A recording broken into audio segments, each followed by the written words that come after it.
dan keluarga. Yang akan disampaikan oleh fasilitator dari Ketua Pokjalu Kabupaten Indramayu, yakni Bapak Haji Ihwanuddin MPD. Waktu atau durasi yang ada 1,5 jam. Nanti akan kita bagi 1,5 jam ini, 1 jam untuk pemaparan, ya, setengah jam untuk tanya jawab. Biar nanti ada yang lebih paham. Ya, lebih paham. Nanti bebas tanya jawabnya. Nanti di sekitar bagaimana dinamika pernikahan dan dinamika keluarga. Nanti untuk nama lengkapnya dari kurikulum vitae-nya nanti Pak Iwan sendiri yang akan bacakan karena belum ada itu.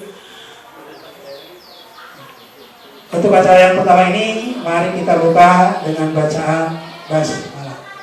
Bismillahirrahmanirrahim. Selanjutnya, waktu kami persilakan kepada pemateri yang terhormat Bapak Haji Ihwanuddin MPD. Sekali lagi kami persilakan.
Assalamualaikum warahmatullahi wabarakatuh.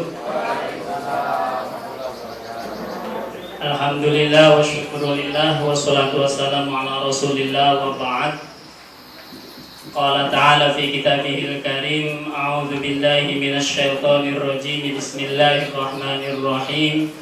Wa min ayatihi an khalaqalakum min anfusikum azwajan litaskunu ilaiha wa ja'ala bainakum mawaddatan wa rahmah. Inna fi dzalika laayatin liqaumin yatafakkarun.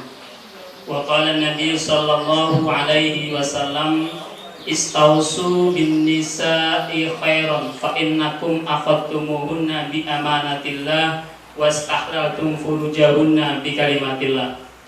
Yang saya hormati panitia Suscatin di Kecamatan Karangampel, rekan narasumber yang saya hormati, mas-mas, mbak-mbak yang berbahagia, yang saya cintai dan saya banggakan.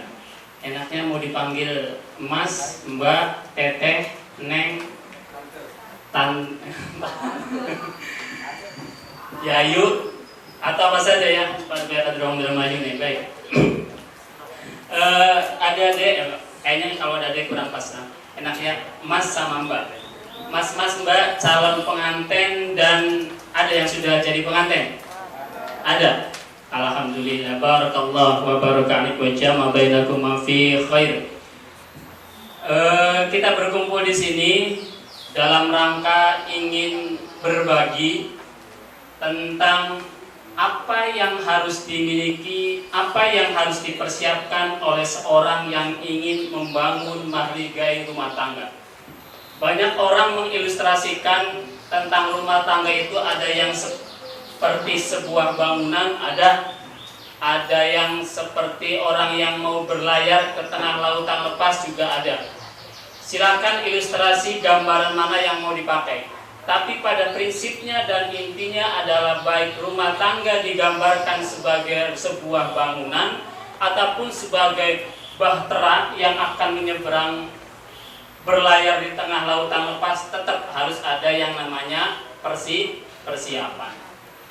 Maka inilah maksud dan tujuan dari dilaksanakannya bimbingan perkawinan bagi calon pengantin.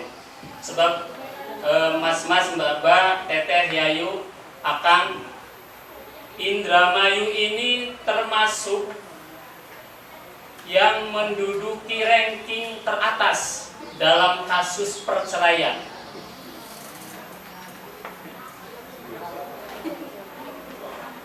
Senang apa? Sedih. Jadi konon sampai ratingnya itu 15% dari jumlah pernikahan yang ada. Jadi kalau ada 100 pernikahan maka akan ada 15 pasang yang bercerai. Nauzubillah. Sebab yang namanya perceraian itu nanti akan punya implikasi efek yang banyak. Bukan hanya kepada pasangan suami istrinya saja. Kalau dia sudah punya anak, dia akan berefek kepada anak turunannya, keluarganya, masyarakatnya, dan seterusnya. Maka pemerintah Indonesia dalam hal ini ingin mencoba menekan seminimal mungkin tingkat perceraian yang ada. Di antaranya adalah melalui pembekalan bimbingan calon pengantin. Supaya apa? Dia ketika memasuki rumah tangga atau mengayuh hidup bahtera rumah tangganya, dia sudah punya bekal yang kuat, kokoh, tangguh, dan siap menghadapi segala apapun yang dihadapi dalam kehidupan rumah tangganya. Maka tanamkan dalam batin hati Anda semua itu bahwa kegiatan ini sesuatu yang Anda butuhkan. Saya pengen tanya, kira-kira butuh nggak nih yang semacam ini? Butuh. Mbak, butuh nggak, Mbak? Butuh. Mas, butuh nggak?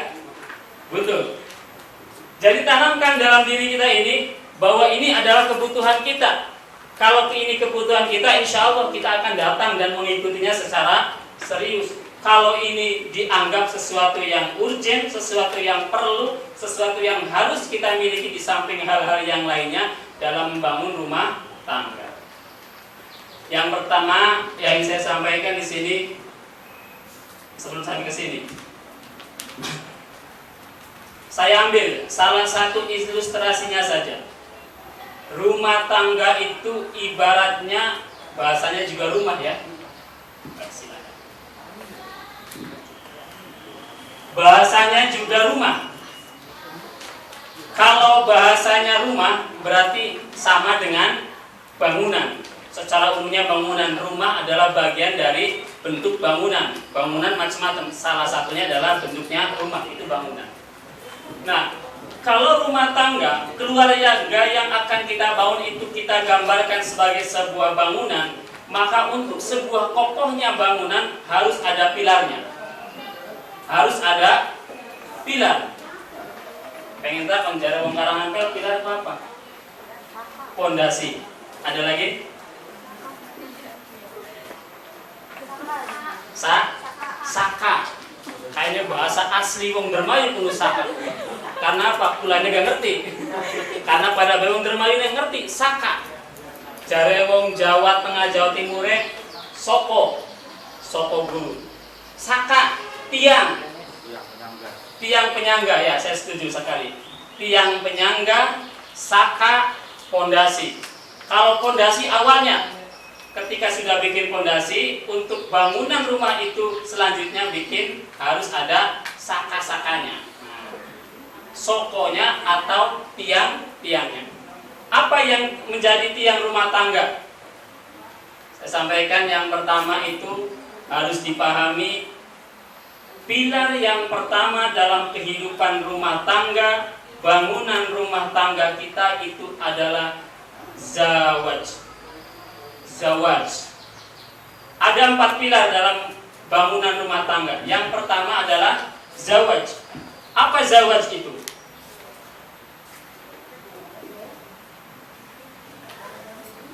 Enakan gak bareng-bareng diskusi bela. Zawaj itu ya bahasa Arab. Jare wong Karangampel apa mana ya? Pasangan. Ya, pasangan. Jare wong Karangampel, jare wong Dermayune pasangan. Zawaj. Dan itu menjadi sunnatullah. Ketentuan Allah Subhanahu wa taala bahwa setiap makhluk hidup di dunia ini Allah ciptakan berpasang-pasangan. Wa kulla syai'in khalaqna azwaja. Segala sesuatu kami ciptakan secara berpasang-pasangan. Kalau ada siang, ada malam. Ada pagi, ada sore. Ada terang, ada gelap. Ada laki-laki, ada perempuan. Ada bahagia, ada senang, ada kuat, ada lemah, dan seterusnya. Bahagia, senang, bahagia, susah ya Mbak ya? Iya, bagus, terima kasih, kritis sudah. Bahagia lawannya susah pasangannya. Nah, jadi memang itu, karena memang itu berpasang-pasangan Allah ciptakan secara sunnatullah, ketentuan Allah Subhanahu wa taala, maka tidak bisa tidak. Nggak bisa kita menghindarinya ketentuan sunnatullah Allah tersebut. Kita pasti butuh pasangan dalam hidup ini. Setiap makhluk Allah pasti butuh pasangan dalam hidup ini. Beli kita majetan kategori wis sukses, jabatan duwe umpama neka, mobil wis duwe, apa nih, usaha wis duwe, rumah wis duwe.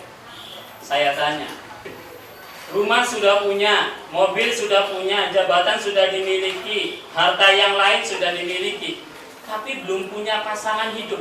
Kira-kira bakal bahagia nggak? Bahagia? Tidak punya pasangan? Dari hati nurani?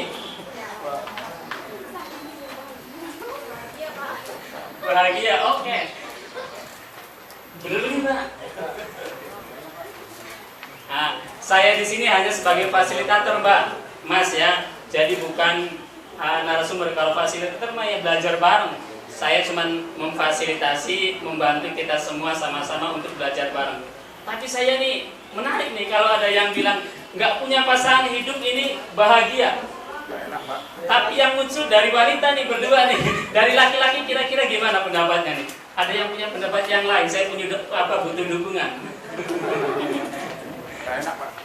Nggak enak Mas ya. Satu lagi laki-laki dia lebih kuat sebab wanitanya dua. Tapi walaupun demikian juga kata agama mah satu laki-laki berbanding dua perempuan. Satu orang saksi laki 4. Satu orang laki-laki, 2 orang perempuan kalau jadi saksi. Kalau 4 mah itu mah poligami berarti.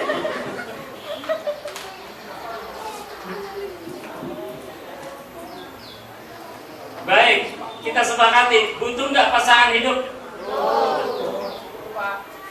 Bisa Anda pelajari yang biasanya jadi simbol undangan pernikahan ada itu kan burung merpati ya. Dia berdua sedang menguntai tali temalinya. Kalau Anda perhatikan juga misalnya ikan-ikan itu dia pasti akan mencari pasangannya. Dan seterusnya. Anda tahu juga bunga itu dia baru bisa mekar kalau ada sekuntum, bukan sekuntum, apa namanya? Yang namanya tawar atau apa tuh? Yang membawa puting sarinya kepada bunga yang lain dari jantan ke perempuan. Maka kemudian jadi korma itu kalau ditanam di Indonesia kenapa enggak buah-buah? Karena tidak tahu caranya, enggak bisa ngawinkannya. Jadi kita sepakati ya. Dalam hidup ini pasti kita butuh pasangan hidup. Ya Mbak ya? Atau Mbak masih kekeh bahwa akan bahagia dengan tanpa pasangan hidupnya?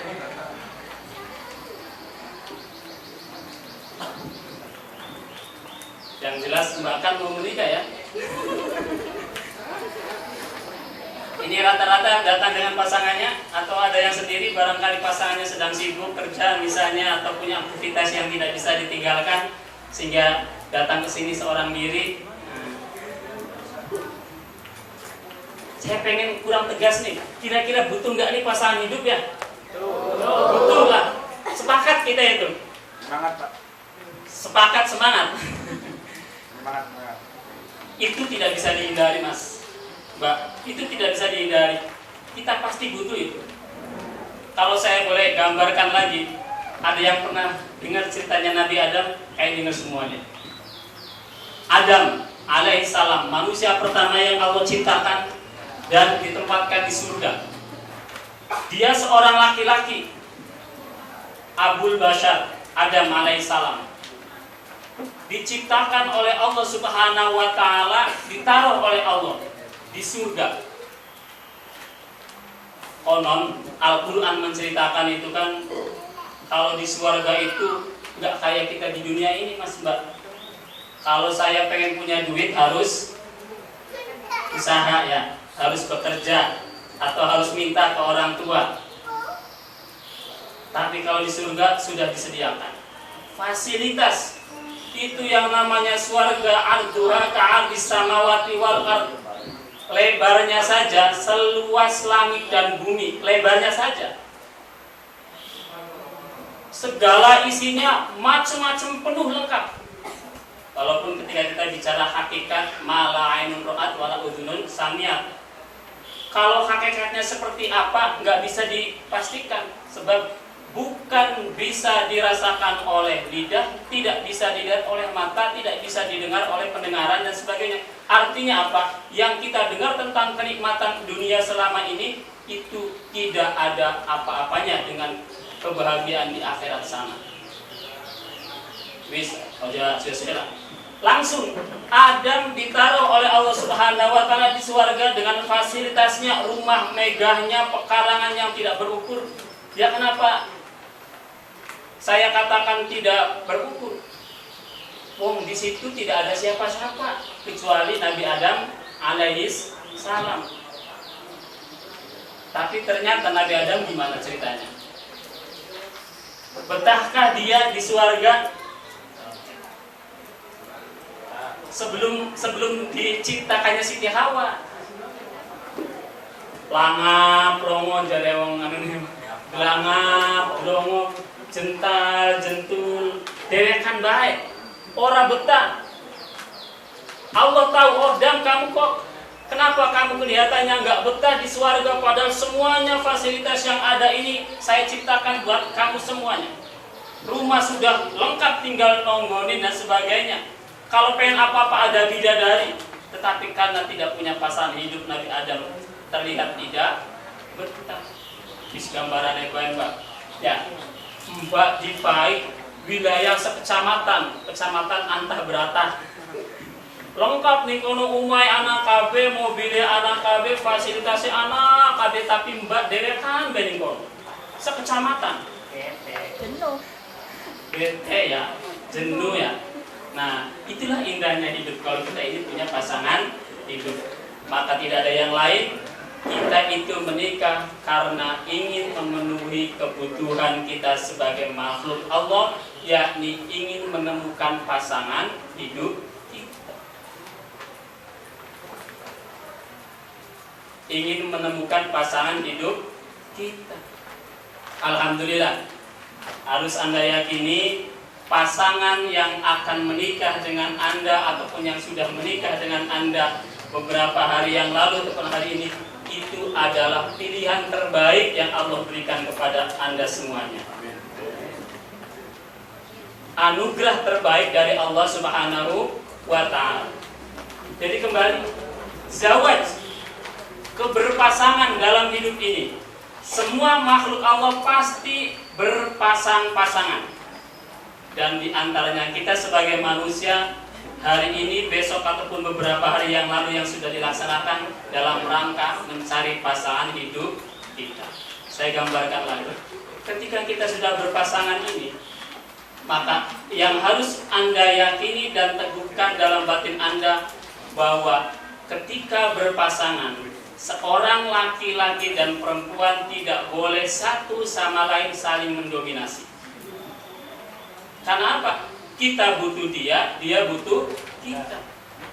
Ibarat apa? Tukang bengkel mah ada sekrup, ada baut taruh mana? Tetep sekrupnya bayar benak, singkane baik laka ya benakan. Jadi semuanya punya peran dan fungsi yang setara. Jangan karena saya laki-laki maka kemudian saya harus mendominasi. Jangan kemudian saya ini gagah perkasa, kemudian saya harus dituruti dan sebagainya selalu. Keturutan itu selalu silakan selama ada dalam ketaatan kepada Allah Subhanahu wa taala. Zawaj, berpasang-pasangan. Karena kita berpasang-pasangan, saling membutuhkan satu sama yang lain untuk mendapatkan ketenangan dalam hidup ini. Saya kasih gambaran lagi. Anda tahu rel kereta api? Tadi kini bahasanya sepuh. Jelas mari Karangampil kira lakas stasiun ya, nanti jadi barang, Argolis, Terisi dan sebagainya. Nah, coba kita pelajari itu. Saya ingin tekankan bahwa laki-laki dan perempuan itu, pasangan suami istri itu ibaratnya rel kereta api. Dua rel ya, satu rel, dua besi itu. harus seiring seirama. Karena itu pasangannya. Karena itu pasangannya. Umur juga harus sesuai dengan pasangannya. Kalau pasangannya terlalu gede ya logro. Kalau pasangannya kecil juga nggak mancing-mancing, nggak masuk-masuk. Karena harus cocok dengan pasangannya, seiring seirama. Bisa dibayangkan ya deh, lamun anak dalam sepur, si jine melenggok nganan, si jine melenggok kiri. Kejeluk sepure, ya boleh. Pasti jungkel, siapa yang jadi korban?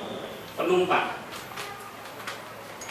Nah, itu yang menjadi landasan pilar pertama pernikahan, zawaj. Dan ketika kita menyatakan bahwa suami kita adalah pasangan kita, istri kita adalah pasangan kita, lebih-lebih ditambahkan dengan pemahaman dan keyakinan bahwa pasangan kita adalah anugerah terbaik yang Allah berikan kepada kita semuanya, maka akan dijaga. Harus seiring seirama. Aja lanange ngulon, wadone ngetan. Ya mata orang ketemu.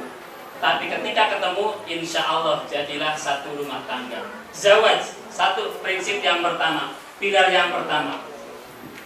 Nah, karena zawaj setara kedudukannya, sesuai dengan peran dan fungsinya masing-masing, maka kita harus saling menghargai. Dasarnya apa? Adalah bahwa firman Allah Subhanahu wa taala, kita ini adalah hakikatnya makhluk Allah Subhanahu wa taala. Dan sebagai manusia kita patut bersyukur karena sebagai manusia adalah makhluk terbaik Allah Subhanahu wa taala. Kalau dalam Al-Qur'an itu, wa ma khalaqtul jinna wal insa illa liya'budun. Tidaklah kami ciptakan jin dan manusia ini kecuali beribadah kepada Allah Subhanahu wa ta'ala. Maka fungsi pertama kita sebagai manusia dalam kehidupan dunia ini adalah sebagai hamba Allah. Artinya apa? Neng, mbak, mas, akang. Prinsip kita ini adalah hamba Allah Subhanahu wa ta'ala. Yang pertama, kita tidak boleh menghambakan diri kita ini kepada yang lain kecuali hanya kepada Allah Subhanahu wa ta'ala. Apa? Kita hanya menghambakan diri kita ini hanya kepada Allah Subhanahu wa ta'ala. Kita beribadah hanya kepada Allah Subhanahu wa ta'ala. Makna akidahnya, makna teologisnya, apapun kita ini, yang pertama kita yakini Allah Subhanahu wa ta'ala adalah Tuhan kita satu-satunya yang hak. Kemudian dengan segala implikasinya, kita beribadah kepada Allah, kita meminta kepada Allah, kita yakini yang akan memberikan rizki adalah Allah Subhanahu wa ta'ala. Berarti yang pertama, makna hamba Allah, kita hanya menghambakan diri kepada Allah Subhanahu wa ta'ala. Konsekuensi yang kedua, kita tidak boleh memperhamba orang lain atau tidak boleh memperhamba makhluk Allah yang lain, apalagi pasangan kita. Ya kan? Kita tidak boleh menghambakan diri kepada selain Allah. Yang keduanya, konsekuensinya, kita tidak boleh memperhamba, memperbudak, memperlakukan orang lain sebagai budak kepada kita, apalagi kepada pasangan kita. Ya enggak? Mohon maaf, sering kita lihat di televisi, surat kabar kita baca terjadinya berbagai kekerasan dalam rumah tangga. Suami